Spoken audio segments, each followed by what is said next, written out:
CEO and curriculum designer, and I work at Sparkling Mindz Global, and I'm in conversation with Sreeja Iyer, Sreeja ma'am, who is the CEO and founder. And often I've had people in my life who look at me, look at the work that I do, and they tell me, hey, wow, yeah, this is so nice, this is so awesome. You actually love what you do. Like people talk about it, but is it really possible? How is it? And we see you talk about what you're doing, and how does it happen? And is this real? Or I hear people saying, I'm so frustrated. Like I like the job, it pays for things that I want, it gives me something, and it's okay, but somewhere, I don't know, it's not fulfilling. Is this how life is supposed to be? Or maybe other life is like this, we're supposed to just adjust a little bit. Everybody hates their boss, and the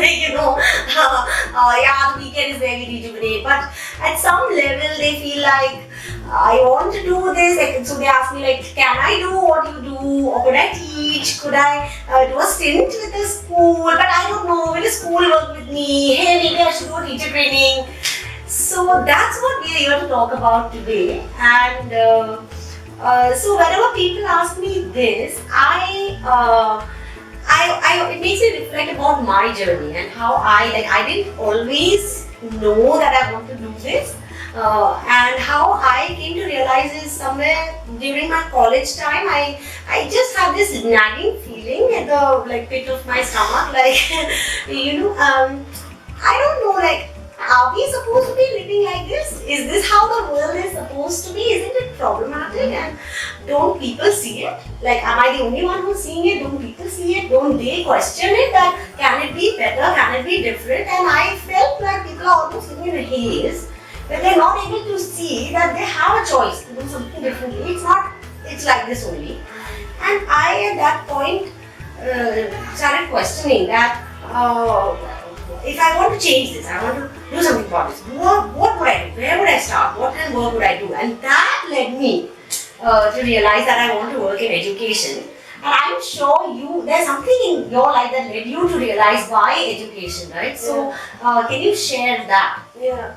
Thanks, Poorva. I think that I totally agree, right? People talk about, I'm doing work, I'm enjoying it. I like my workplace, but I can't see the impact of the work that I create, and I really want to see that impact. Or that I'm stuck behind a computer and I really want to interact with people, right? And that makes a huge difference to me. So there are loads of people for whom education and working with children makes a lot of sense.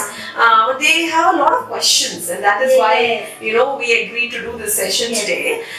So for me, as far as my journey is concerned, when I was in school, I was doing well, and I was happy doing whatever I was doing. At the periphery, you notice people who are not doing well, okay? And they're labeled, and they're scolded, and they're backbenchers, and you're very focused, you're told to be focused and do your work. So I did my work, right?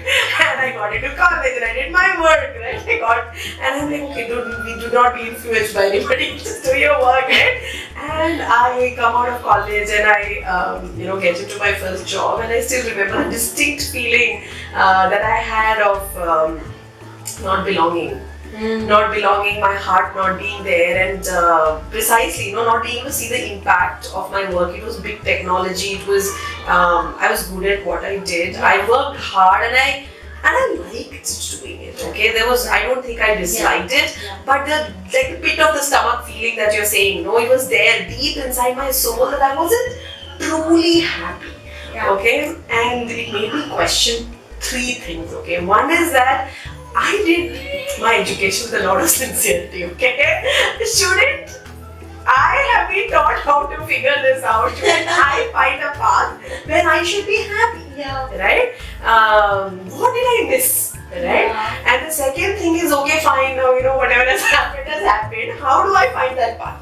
Right? And the third path is, if I know that this is a direction in which I need to go, how do I shift into it, right? So at some point I realized that the path to doing something to make me happy is meaningful work, and that meaningful work coincided with education beautifully. Looking back on my journey also, right? That if education system failed me, failed you, failed all of those people who think of themselves as not being good enough because of education system, then it needs work, right? And looking for where that impact can be created is what has led us in our journey to Sparkling Mindz today, and we're here to talk about that at this point. Exactly. So, like I'm saying, and also you're saying, we're saying education. We realized that, so we didn't realize at some point that hey, it wasn't this one teacher who scolded us that made this or didn't make an impact or made a particularly negative impact, or isn't this one, or hey, I wish a math textbook was better, or it's not one textbook, one teacher, one thing, had I gone to another school from another board. We're both constantly kind of resonating and saying that it's education. Yes. So it's in all encompassing, it's like a system. Yes. Right? The next question, after kind of realizing this, the next question, and I'm sure it might be a question in the minds of those who are looking to shift and do something more meaningful in their work, and have realized that it's education, but what in education? Like, where is it in education that I should work to create the? Yeah, it's a good question. So the question about educational system is that what is at the center, okay, and that is very important to address, right? Up until so the last 150 years, the large focus has been the syllabus, and the textbook, which then encompasses the syllabus, and the teacher who then delivers that textbook, okay, and that has been the definition of education. And then administrators who administer this delivering of knowledge via the textbook. And then this is what is assessed. This is what is assessed, right? So this has been the definition of education, right? Now, if we have to change, okay, this to cater to the child, right? What should be at the center? The child should be at the center, and the system should cater to not the syllabus but to learning, right? Okay, yes. So we are no longer thinking about education. We need to be thinking about learning systems. Yeah. Okay. Now, what should learning systems have as components? Okay. So, for learning systems to have multiple components, it all starts with how is this learning going to be effectively delivered to the child. Okay. Yes. That needs a lot of neuroscience-based contemporary learning pedagogy to be designed and delivered. Yeah. Right. One of the things that we've done is we've gamified the curriculum, right? So there is a lot of real-time feedback that the child and the facilitator receive, and we've also ensured that this pedagogy stays contemporary constantly. So whatever is needed for the child to work on mastery or skills is kind of given to the child, right? So learning pedagogy is, because the system is learning system, learning pedagogy is a very important concept, right? The next thing is, who is delivering this learning pedagogy, right? If the person thinks of themselves as a person who's just delivering the knowledge to the child, that, for lack of better word, is defined as a teacher at this point, right?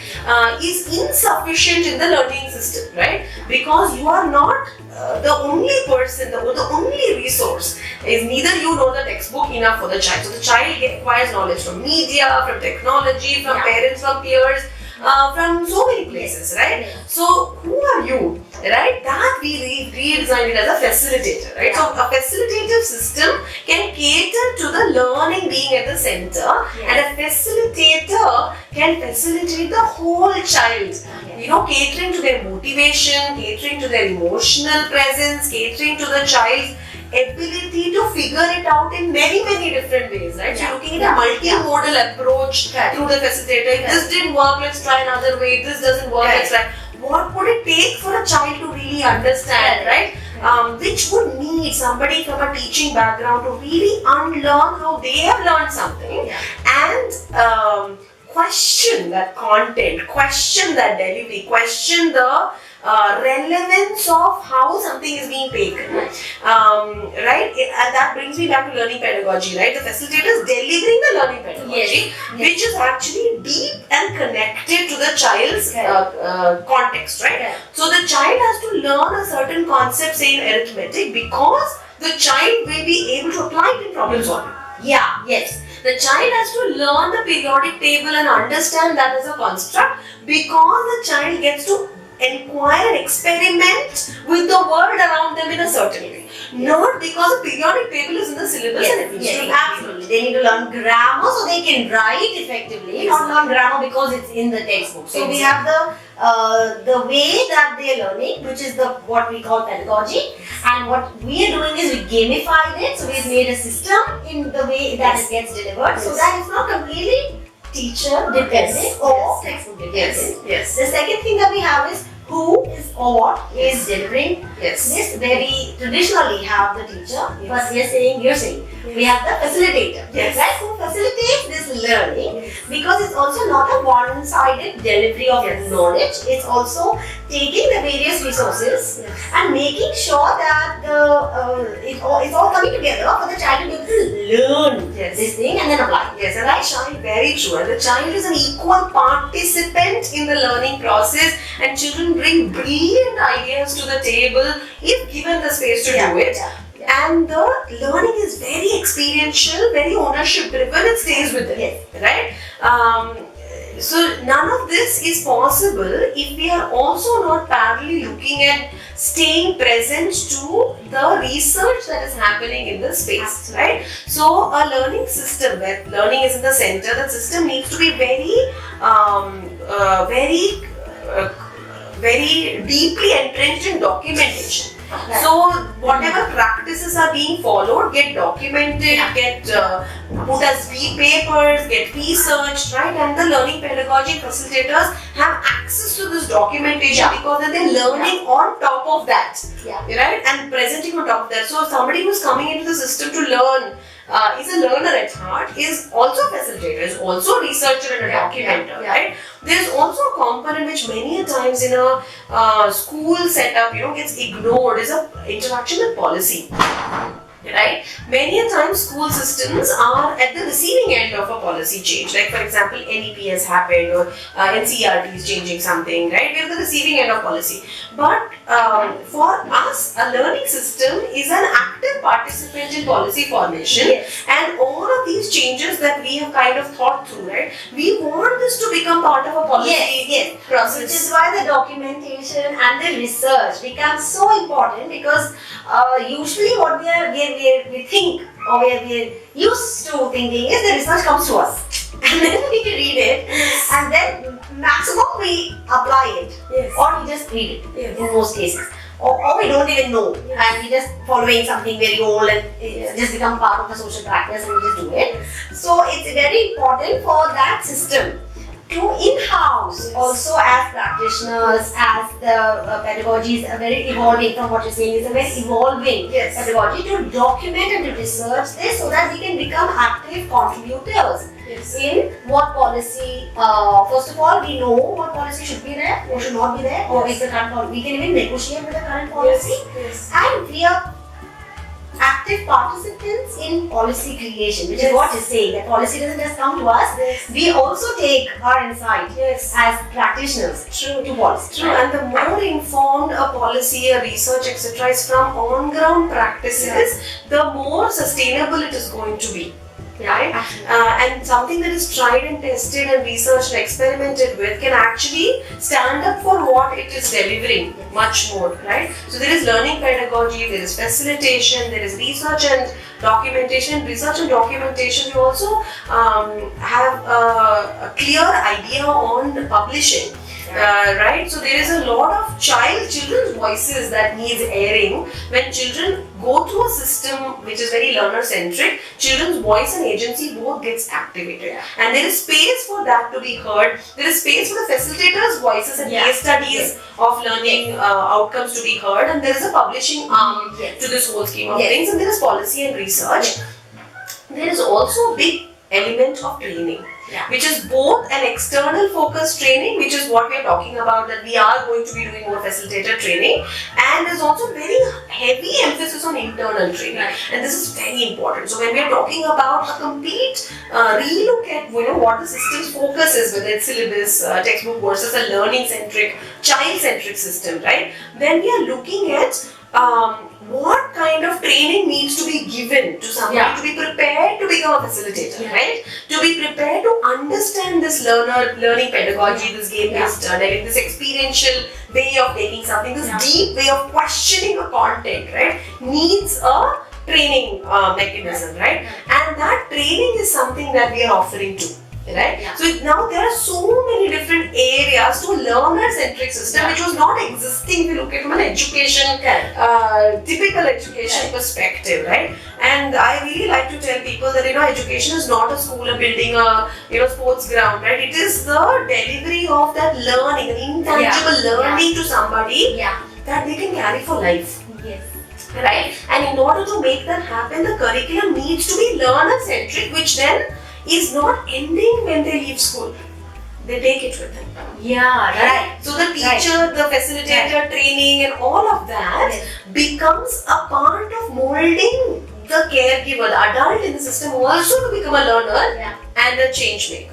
Yeah, actually when you're saying learner and change maker, that reminds me of our vision, the vision of Sparkling Mindz Global, which is inspiring confident learners and change makers. And it makes sense now in this sense that in a sense it's also a vision for not just the children but also for everybody, every adult also who's part of this system. So there is one more thing I completely missed, okay, which is about the community part of our learner system, right? So learner-centric systems cannot exclude parents and the other caregivers from the community, right? So ranging from our support staff to parents are also part of this journey who try and understand through documentation, through us reaching out to them, what is this journey looking like and what is the impact that it creates, right? And it is not about completely shifting and saying, competition is not necessary, right? Or the world is about some collaborative effort only. Or that it's only about self-awareness, right? It's a nice balance between, when do I be competitive, who am I competing with? Myself, right?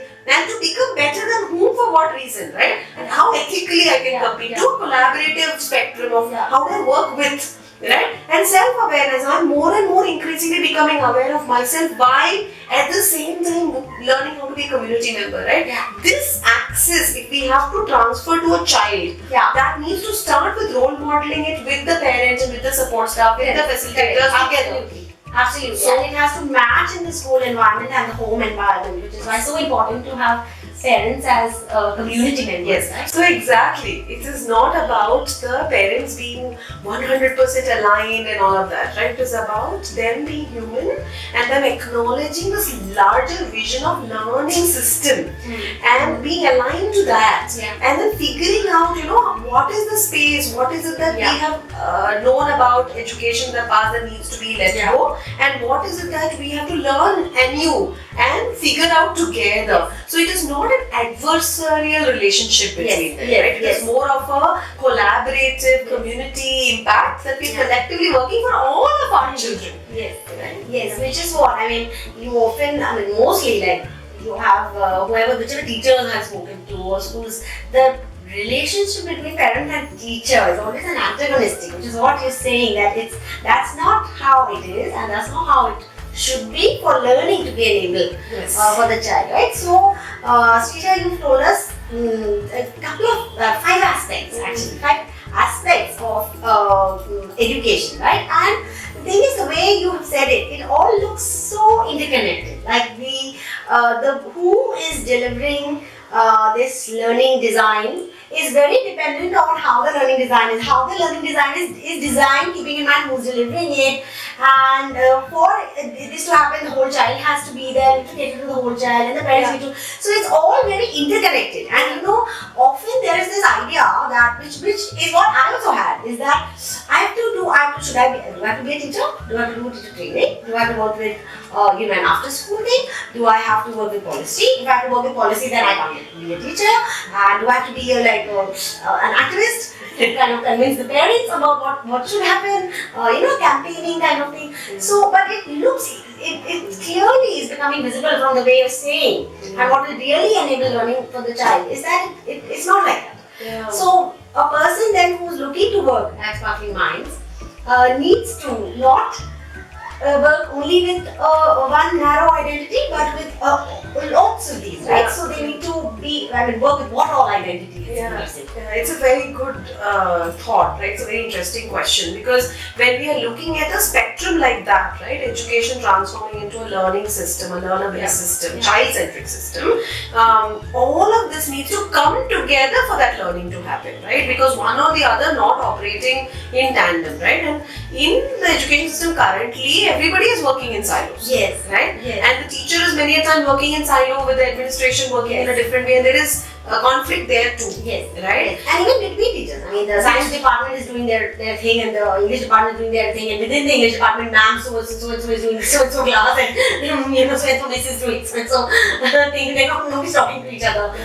People don't like it, but they end up doing it, right? I know every single person who come out of that system has spoken to me saying, I don't like that way of being, but we are attuned to play it, right? Yes, exactly. Yeah, and when one person plays, my boundary, my space, territorially, you end up playing it, right? So we definitely don't want any of that, because any of that will mean that the learner is not in the center, the child's not child-centric anymore.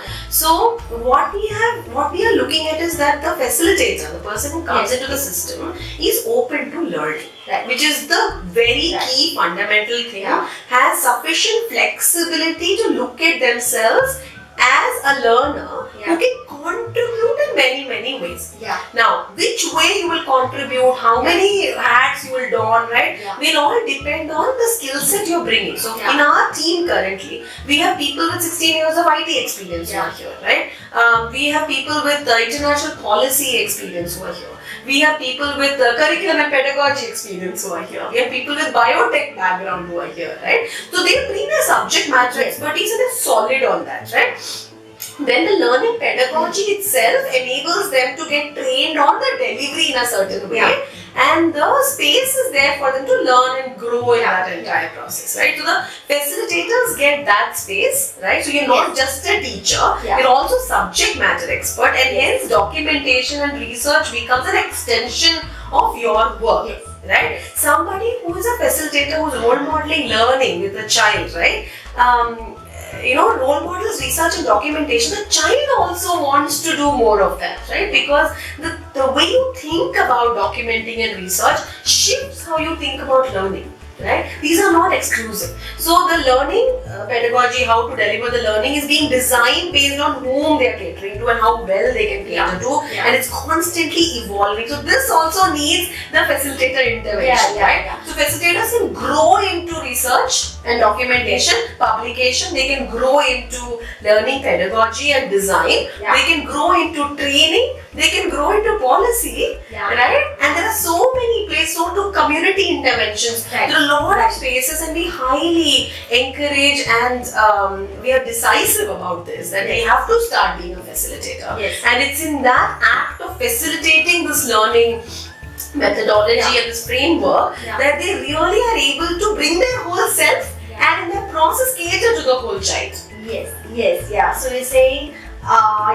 that there are various identities that you can function out of, or in common terminology what we might call roles. Various kinds of roles. So you're a facilitator, you are a designer, a subject matter expert, a researcher, a documenter, an author, a campaigner or a champion for something. You can work with community intervention, with policy, all of this. But at the core of all of it, from what you're saying, is that you're a learner, so you are staying flexible to learning various ways of doing a lot of these. You're learning how to facilitate.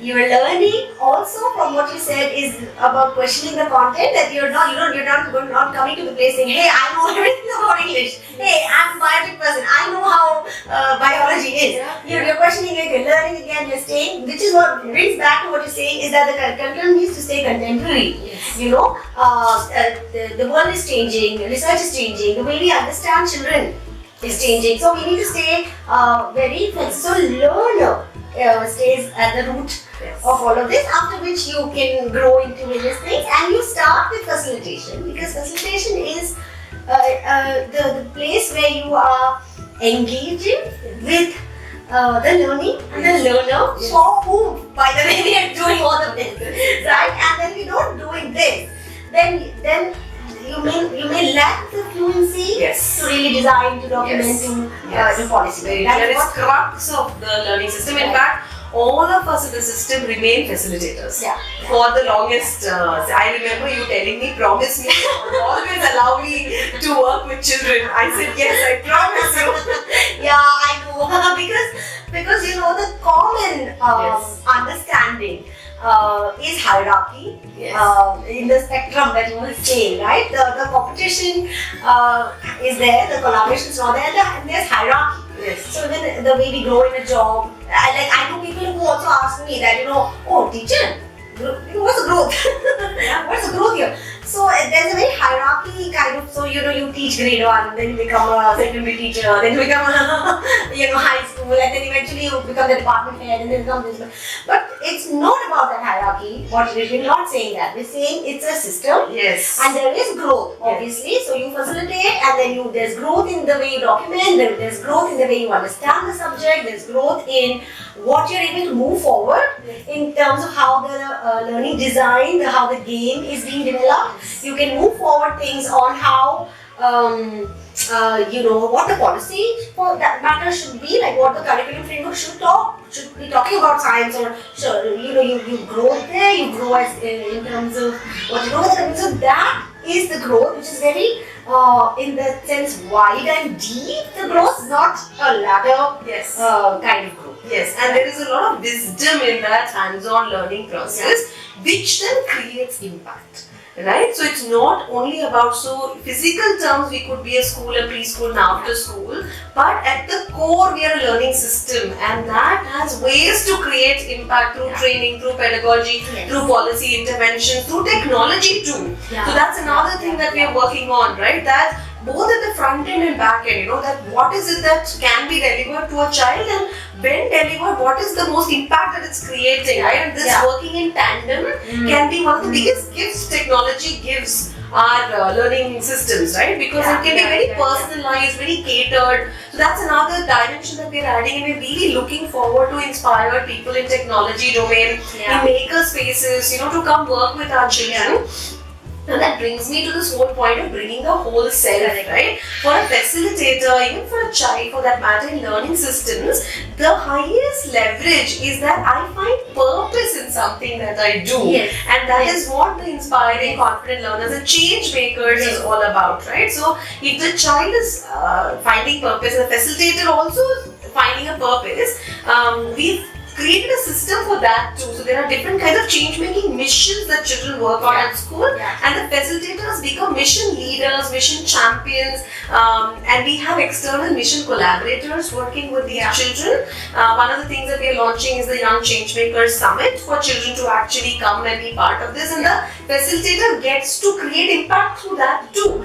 And in that place, it's now no longer about your subject matter expertise. It's about something that you really care deeply about as a problem in the world, whether it's related to junk food, whether related to emotional health, mental health, child safety, the kind of culture children live with and in today, the environment, and any of those problems. Our children get really worked up about the animal shelters and lack of animal safety measures. All of these find space and voice. So that becomes the highest leverage for a learning system, that the learning caters to a sense of purpose. And for the facilitator, that's what the system offers. The learning has so many options for you to exercise your role, but that role is bigger. Your identity is much bigger than that. You are much bigger than that. You are a sense of purpose that you're actually executing in the big scheme of things. So that's what we as a system are offering to somebody who's really looking to shift. And this entire interconnectedness and impact is what feels joyous. Absolutely. And it can seem counterintuitive, because it seems like a lot is overwhelming and simple is joyous. But when you do all of this and you really see that, because we started it, by the way, with the idea that we are talking, these are, you are people, people who are watching us or listening to us are people who want to make an impact, you want to live meaningfully, you want to have some purpose, bigger purpose to your life. So in that sense then, when you do all of this, that's when you begin to, want to see the impact on yourself, on systems, on children, of what you're doing, and you're able to feel a joy, what you're saying, the joy in the contribution and doing this, because it's all coming together and things are not like, I know a lot of, teachers from systems or even fellowships, who get very burned because you're doing one thing and the other thing, like what we're saying, like there's a learning system design. So I may as a curriculum designer, I'm designing something, but the teacher is the one delivering it. And that person is not on board with this or not equipped to do this. So I'm doing this and I know that is going to go against someone. Yeah. And it's such a losing battle, and it creates a sense of burnout. Yeah. Whereas we're saying that when all of it is what comes together, because you design a system, not do this one narrow thing, then the whole feeling that you're left with at the end of the day is joy. What you feel is fulfillment, an actualization of that sense of purpose, right? So obviously this kind of life, living like this, needs something from us, and we're not used to it. Like both of us spoke about, and I'm sure you will resonate with it, is that we haven't grown up thinking like that, right? We've grown up through that education system which we're trying to change. So in a way we're products of that, and then we've worked in a place that is siloed and narrow and hierarchical. So to be able to work like this, to be a learner, to be flexible, to be open to these different roles, what does it take, and what does the system, Sreeja, enable for a person, or how does our system enable a person to do this?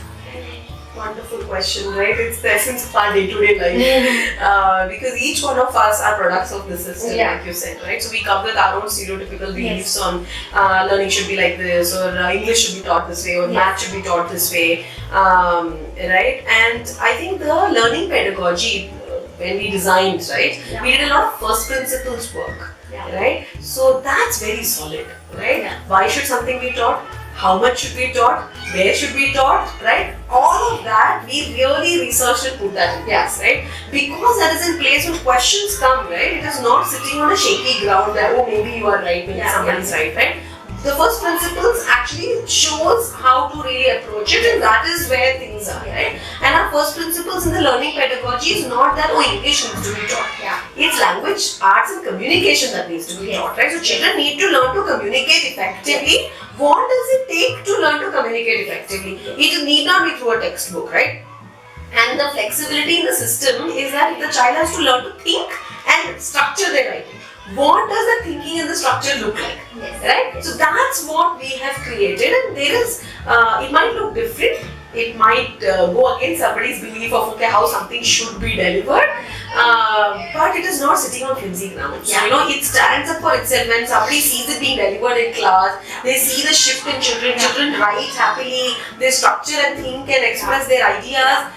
We've seen shifts happen in people, right? So the other thing that we do is that the facilitators play the game themselves, and these games are not mastery games. These games are learning, core learning games, serious learning games, right? Where how do I comprehend something? How is structure of writing done so that the child can understand how do I break something down and express it? Not the introduction paragraph and ending, right? Much more deeper than that. So just to clarify to people, it's basically what you're saying is it's not when we think games, especially games in the classroom, we may think it's a quiz.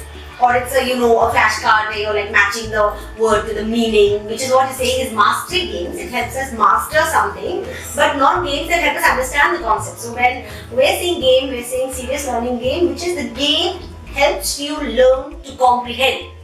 The game helps you learn to investigate. Helps you learn to problem solve. It's not a game which helps you learn the table. Which is a mastery game, which is important, which is also done, but this is what we're talking about. Yes, and that's the innovation in the pedagogy that we've created. to show you how to take perspective, how to understand long-term consequences, right? So when the facilitators experience learning like that, very experientially, very hands-on, very democratically in some ways, right? They realize that the effectiveness on their lecture versus this method is very different, right? So they adopt it. Once there is adoption, then there is a lot of delivery. The facilitators are also trained to start becoming designers because they start feeding back into the game systems and they start becoming designers. Once that happens, they shift completely, right? Apart from this, one is with respect to delivery. Then there are also certain things that the teachers sometimes come with, which is that, you know, the child has to learn this. There are certain children who can learn, certain children who cannot. There are good children, there are bad children, right? And for us, it's about every child, right? Their intentions are good to themselves, right? Their intentions are they're very well intentioned. The behaviors may be different, and it's about understanding which behavior, how can I shift, and operating out of empathy in a classroom, right? Needs a lot of training, and we do that work with the facilitator. It also pays off in the long run because as they take on to do, you know, their own learning journey, they are able to see the humaneness in themselves and give themselves empathy, give each other empathy, right? See how somebody outside the system doesn't see why we do what we do, right? And then empathize with that to be able to respond. So they don't get shaken easily, right? They don't get burnt easily, right? And the community interactions are also strong because of that same reason, that they come from a very, you know, centered space. This takes training and effort. So that also brings me to the point that the person who's a learner also goes on a journey of self-discovery. Right. Yes. Right. That is another training that we do with the facilitators to help them really discover and deal with their own fears and their own emotions and respond better to situations, make better decisions as learners and as change makers. And these facilitators whom the children who touch these children's lives, right, are role models. You know, whether we agree or not, they are influencing these children's lives, and the more they are able to do and be, the more the children are able to do and be. It's like, you know, opening up glass ceilings, right? And teachers traditionally are seen as just teachers. You know, they come teach and go, and children learn to deal with that space because their whole being is not accepted, with narrowness and many times disrespect and disregard, right? And then the teacher asks for respect, which doesn't work. Then it has to get very, it can get very back and forth and very, very edgy kind of relationship where none of us are at any time fully trusting each other because we're always trying to get each other's respect. So trust is at the core of this, right? So in order to really enable a learner and give them autonomy, trust is very, very essential. So when we hire somebody, we're coming from a place of trust because we've looked at things, we've worked through, you know, the understanding who this person is, and through that trusted and safe space, right? And a lot of the training and support they get, they open up on their beliefs which could prevent them from participating in the learner system. They open up their relationship with learners and their relationship with the subject. Right? All of this opens and they are able to nurture the learning system and participate fully. Absolutely. Because when we have to facilitate for the whole child, we have to be our whole selves. And to be our own selves, we have to. So what you're saying is there's training that is required and effort that is required, which is on skills, yes, but that is one aspect of it, right? So skills of facilitation. By the way, skills of facilitation are itself a very new thing, right? We know delivery, we know presentation also for a lot of people in corporate, like they know to present things. But to really facilitate something so learning is enabled. When somebody wants to do this work, there's obviously skills that you need to get trained on, like facilitation, like we already spoke about questioning the content. But to really bring your whole self. There's also a lot of training that is required, like what you're saying about beliefs, about emotions, about we have never seen a life like this sometimes. So how do we make a different decision, or how do we not be tethered to a past experience or a past trauma or a past belief or a conditioning. So to be able to come out of that, it's not by chance that it will happen, and it's not by sentiment. Yeah. There's a process to it, is what you're saying. So the training, which a lot, or I don't think any teacher training actually really does that, right? To train and equip the people who are taking this learning to the children, to equip them to be learners themselves, to equip them to deal with their emotions, to equip them to be whole beings who have compassion for themselves or empathy for themselves. So all of this is part of the training. So which is what you were trying to say. So so if you're looking to do something meaningful, to work in education, and work in education in a way where you want to, where it's a larger purpose that you want to meet, right? Which is why the missions come, the community work comes, and you want to really be part of this community, this system, and do this kind of work, then please get in touch, join us, and join us for the training, right? Yes. First. Yes. Right? So it's a chicken and egg story, like you said earlier, right? Like what should change? Should the system change so that better teachers come out, or should teachers change so that better system? So what we've done is we've stepped off and we've created a different system at this point, right? And we're inviting teachers who could become learners and be part of this learning system, and then create momentum in that process to impact more spaces, right? So if you're looking to create impact and contribute, right? And this is a really great opportunity. We are opening up our training to people who want to learn how to do this differently, and giving them a potential opportunity to join our team in the future. So welcome, and really looking forward to having one of you in our journey. And thank you, Poorva, for doing this. Thanks, ma'am. Bye. Bye.